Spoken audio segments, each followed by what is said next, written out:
मैं इस उम्मीद में डूबा कि तू बचा लेगा, अब इससे ज्यादा मेरा इम्तिहान तू क्या लेगा। सचिन पायलट शायद कांग्रेस आलाकमान और राजस्थान की जनता से यही कह रहे होंगे।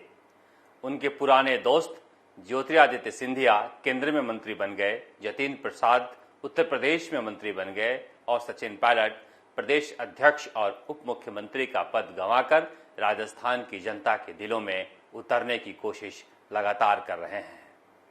वह दिन कब आएगा जब कांग्रेस आलाकमान उन्हें बचाने के लिए आगे आएगा, इसके इंतजार में सब बैठे हुए हैं। लेकिन जिस तरह से पंजाब में फैसला हुआ है, माना जा रहा है कि यह दिन अब दूर नहीं है। अब अजय बाबू की इज्जत का भी सवाल है। अजय माकन ने सरेआम प्रेस कॉन्फ्रेंस में कह दिया कि वो तो मुख्यमंत्री अशोक गहलोत की तबीयत नासाज हो गई थी, वरना राजस्थान में मंत्रिमंडल विस्तार हो जाता।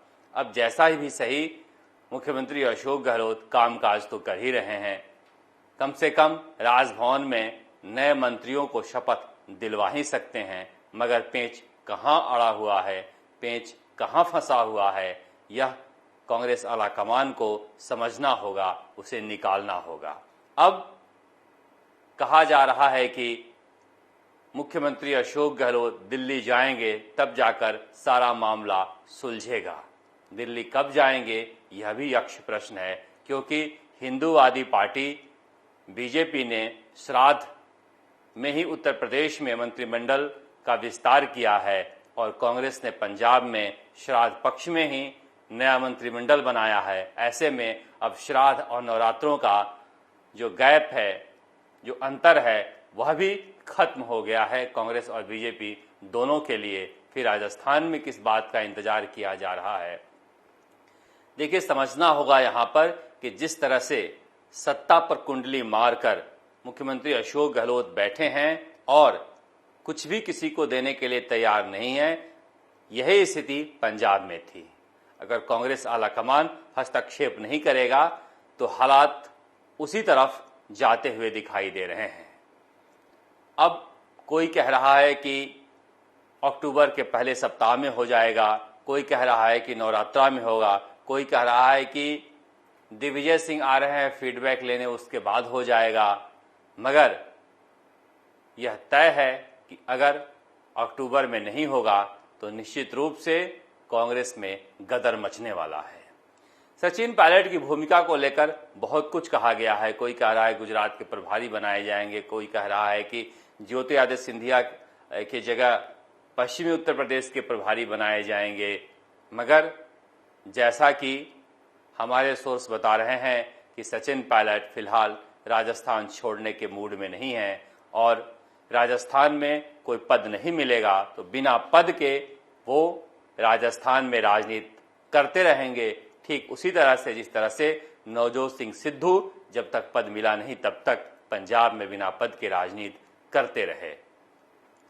अब कहा जा रहा है कि सचिन पायलट अपनी राजनीति को यहां से आगे ले जाने वाले हैं और जन समर्थन के बल पर कांग्रेस आलाकमान को अपनी ताकत दिखाने वाले हैं, क्योंकि विधायकों में जिस तरह के हालात हैं, उन्हें लग गया है कि जिन्हें टिकट दिए थे वह भी बदल गए हैं, तो फिर किनके भरोसे लड़ा जाएगा। भरोसा तो केवल लोकतंत्र में जनता पर ही किया जा सकता है, इसलिए वह जनता के बीच जाने की तैयारियां जोरों शोरों से कर रहे हैं। उधर जिस तरह की खबर आज आई है, निश्चित रूप से निराश करने वाली है। बार बार राजस्थान सरकार को आगाह कर रहा था कि आप मुफ्त में यात्रा करने की जिम्मेदारी उठाने के बजाय आप छात्रों के भविष्य को सुरक्षित करने की जिम्मेदारी उठाइए। मगर एक बार फिर से राजस्थान सरकार फेल हो गई है। शायद गिनीज बुक में इस तरह के रिकॉर्ड सामने आए कि राजस्थान में मुख्यमंत्री अशोक गहलोत के आने के बाद शायद ही कोई परीक्षा हुई हो जिसका पेपर लीक नहीं हुआ हो। ऐसा लगता है कि राजस्थान में कोई परीक्षा बिना पेपर लीक के हो ही नहीं सकते हैं। देखिए किस तरह से मेधावी छात्रों के जो दिन रात मेहनत करते हैं उनके आशाओं पर तुषारापात किया जाता है, उनके साथ धोखा है ये। राजस्थान स्वाभिमानी लोगों का प्रदेश है। यहाँ 100 रुपए के टिकट के लिए कोई नहीं मर रहा था। 70 रुपए के भोजन के पैकेट के लिए कोई नहीं मर रहा था। यह लोग इस तरह से भूखे प्यासे रहकर शहरों में, गांवों में तैयारी कर रहे थे ताकि अपनी जगह रीट की परीक्षा में बना पाएं। और ऐसे में जब खबर आती है कि प्रश्न पत्र पहले ही 2 घंटा पहले मोबाइल पर उपलब्ध हो गए थे, तो जहां पकड़े गए हैं वो तो समझ में आ गया, जहां नहीं पकड़े गए हैं वहां क्या हालत रहे होंगे।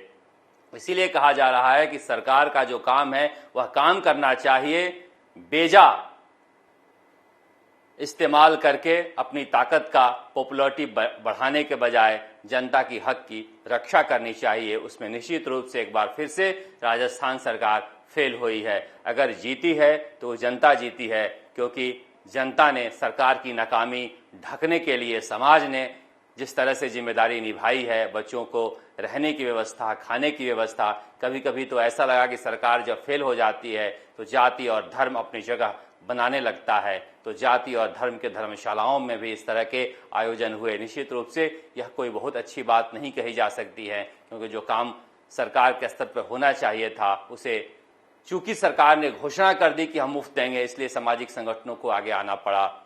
लेकिन सरकार की असल जिम्मेदारी थी कि जो छात्र 13 लाख परीक्षा में बैठे हैं उनके भविष्य के साथ खिलवाड़ नहीं हो, मगर यह एक बार फिर से हुआ है।